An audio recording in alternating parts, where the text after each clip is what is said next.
নাটোরের নলডাঙ্গায় একই গ্রামের ৮টি খড়ের গাদায় একযোগে আগুন দিয়েছে দুর্বৃত্তরা।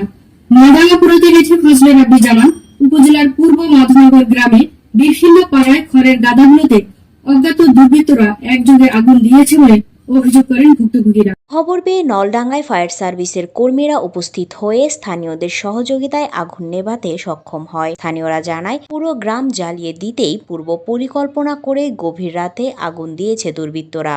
এই ঘটনায় পুরো গ্রামবাসী আতঙ্কে রয়েছে। দোষীদের খুঁজে বের করার দাবি জানান এলাকাবাসীরা। এতে হতাহতের ঘটনা না ঘটলেও অল্পের জন্য রক্ষা পায় গ্রামের বেশ কয়েকটি বাড়িঘর। নলডাঙ্গা ফায়ার সার্ভিস ও সিভিল ডিফেন্সের ইনচার্জ হাবিবুর রহমান জানান, অগ্নিকাণ্ডের খবর পেয়ে দ্রুত ঘটনাস্থলে উপস্থিত হয়ে কয়েকটি স্থানে আগুন নেভানোর পর আবারও অগ্নিকাণ্ডের খবর পান তারা। প্রায় ১.৫ ঘন্টা চেষ্টার পর সর্বত্র আগুন নিয়ন্ত্রণে নিয়ে আসে। ঘুমের ঘরে হঠাৎ লাফ দিয়ে উঠে দেখি যে ব্যাপক আগুন। আগুনের সাথে পালার সাথে আমার গরুর গোয়ালে 4টা গরু আছে, সিংটির পালা। আমরা তো আতঙ্কিত হয়ে গরুর দড়ি কাটে কোনোরকম গরুগুলা সেভ করি। তন্ত্র করে এই আগুন দিছে যাতে গোটা গ্রাম পুড়ে শেষ হয়ে যায়।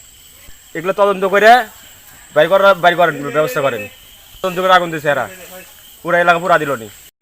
অগ্নিসংযোগ করে এবং মানুষের রাত্রের ঘুম হারাম করে দিয়ে মানুষের বাসার পরিবেশটা নষ্ট করে দেয়। এরা কারা আমরা জানতে চাই। সব চারিদিক পালা দেওয়া এখন আমরা যা ডাকিছে আমরা মনে করছি ওই ভিতর মনে আগুন দিছে। তারপর এদিক টাকা দেখছে গোটা পালা দপদপ করে জ্বলতে লাগিছে, তখন আমরা সব আইসে জল দিতে লাগিছি। দেখি যে একসঙ্গে ৩-৪টা খড়ের গাদা আগুন একসঙ্গে নির্মাণ করা শেষে দেখিতে পারে নওয়াপাড়া আর একটা খড়ের গাদাতে আগুন লাগিছে। ওই 2-3টে আগুন নির্বাপন শেষে আবারও নওয়াপাড়া আসিয়া প্রায় আধা ঘন্টা ও ওখানে প্রায় আধা ঘন্টা, সর্বমোট 1 ঘন্টা 10-15 মিনিট চেষ্টা করিয়া ও নির্মাণ করতে সক্ষম হয়।